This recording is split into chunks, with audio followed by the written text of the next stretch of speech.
Welcome to Dark Love Psychology. What comes to mind when you hear the word dominance? For many, it conjures images of aggression, the loudest voice in the room, the person who talks over others, who needs to be the center of attention, who uses force to get their way. This is the caricature of power we've been sold, a brittle, noisy performance designed to mask deep-seated insecurity. But true, attractive dominance is the opposite of this. It is not a performance at all. It is a state of being. It doesn't mean interrupting, flexing, or trying to control the conversation. Those are tactics of the weak, desperate for validation. They create resistance, not attraction. In fact, the most attractive form of dominance is often invisible. It's a quiet strength, a gravitational pull. Think of the deep, silent current of the ocean, which holds far more power than the crashing waves on the surface. It is felt, not announced. It's an internal anchor that keeps you steady, regardless of the storms raging around you. This is the core of masculine energy that creates a sense of safety and intrigue. Women don't respond to force. They respond to presence, certainty, and emotional control. Let's break that down. Presence is the gift of your undivided attention. It's putting your phone away and truly listening, making her feel like she is the only person in the world in that moment. Certainty is not arrogance. It's a quiet confidence in your own values and direction. It's knowing who you are and where you're going without needing anyone else's approval. And most importantly, emotional control. This is the bedrock of subtle dominance. It's the ability to remain centered when faced with chaos, drama, or provocation. It's not about suppressing emotion, but about mastering it. When you are the calm in the storm, you become the anchor she instinctively wants to hold on to. This self-mastery is magnetic. Today, I'll show you the subtle forms of dominance women instantly notice in conversation, and why these traits create attraction without you ever trying. We will explore the power of the pause, the art of listening more than you speak, and the quiet confidence of holding your ground without aggression. This isn't about learning lines or manipulative tricks. It's about cultivating an inner world of strength that naturally radiates outward. It's about becoming the man whose presence alone commands respect and sparks desire. Let's begin. Chapter 1. Calm beats loud. In any human interaction, there are two currents of energy flowing, the chaotic and the composed, the loud and the quiet. Most people believe that to be heard, to win an argument, or to establish presence, they must be the loudest voice in the room. They speak faster, raise their pitch, and use forceful gestures, believing this projects strength. This is a fundamental misunderstanding of power. Men who try to dominate through sheer volume, speed, or intensity are not signaling strength.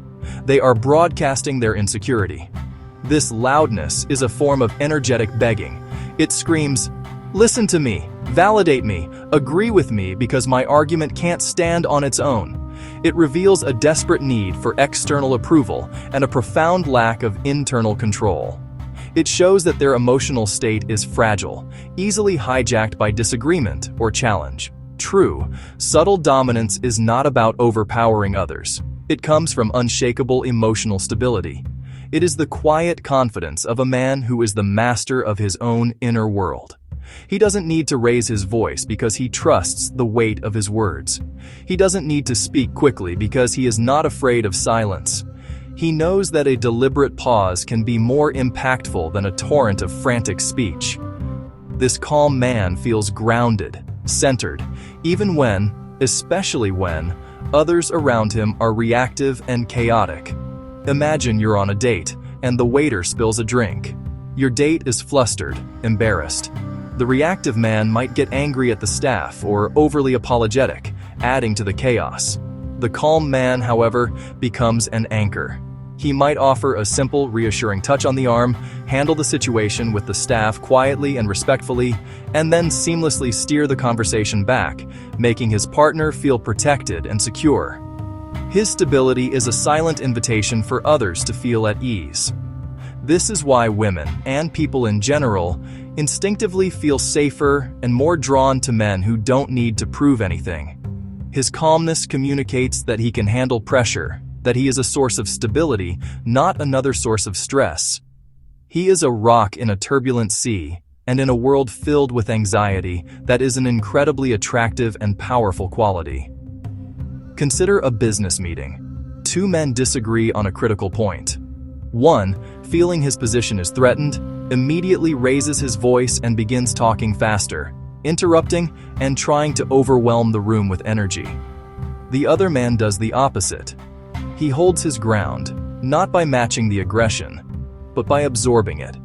He allows the other person to exhaust their frantic energy. Then, in the resulting quiet, he slows down, deliberately lowers his tone, and responds evenly and logically. Who holds the power in that room? It's not the man who made the most noise. It's the man who controlled the emotional rhythm of the exchange.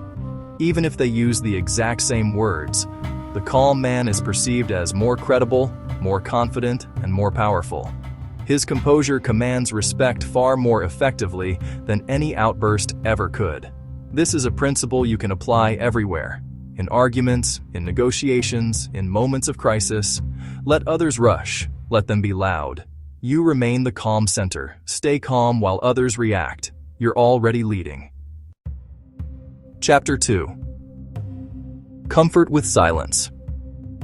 In any conversation, there are moments when the words stop. For most people, this is a moment of panic, an empty space they feel an urgent need to fill. They rush to explain, to entertain, to say, to avoid the perceived awkwardness. This nervous energy betrays a deep discomfort, a fear of being judged in that quiet moment. They chatter, they over-explain, and in doing so, they give away their power, signaling that they need validation from the other person to feel at ease. But a man who has mastered his presence understands a fundamental truth. Silence is not weakness, it's control. It is not a void to be feared, but a space to be commanded. When you are comfortable in the quiet, you project an aura of unshakable confidence. You are not reacting to social pressure. You are acting from a place of inner calm. Imagine you're on a date. She asks you a personal question, something that requires more than a simple yes or no.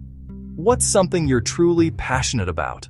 The average man rushes his answer, eager to impress, afraid the silence will make him look boring. You, however, do something different. You hold her gaze. You let a second or two of silence pass. In that brief moment, you are communicating volumes. You're showing that you've heard her, that you're giving her question genuine thought, and that you are not intimidated by the intimacy of the moment. When you do speak, your words land with greater weight. The pause acted as a frame, drawing her attention and creating anticipation. She doesn't read this as hesitation. She reads it as depth. She sees a man who is not chasing approval, but is secure within himself. This is profoundly attractive. This principle extends far beyond dating. In a professional setting, when challenged or questioned, the instinct is to become defensive and respond immediately. Instead, try holding the silence. Let the other person finish completely. Take a breath. This small act of restraint prevents an emotional reaction and gives you the space to formulate a strategic, composed response. It demonstrates that you are not easily rattled. Practice this. The next time someone asks you a question, resist the urge to answer instantly. Pause for just 1 second. Feel the space. Own it. Silence doesn't empty the room. It fills it with your presence. It makes you stronger, more thoughtful, and more compelling, but only when you're comfortable inside it. Chapter 3. He controls the rhythm. Subtle dominance isn't controlling people. It's controlling tempo. He doesn't mirror nervous energy. He speaks at his own pace. Others naturally sync to him. She speaks quickly and emotionally. You respond slower, measured, relaxed. Without realizing it, she adjusts to yours. Whoever controls the rhythm controls the emotional frame. Chapter 4. Listening without submission. Listening is not passive. Weak men listen to please. Strong men listen to understand. Hear her fully without auto-agreeing. Don't interrupt. Don't rush to validate. Stay centered. She shares something emotional. You listen calmly, then respond with clarity instead of over-sympathy. She feels heard and guided.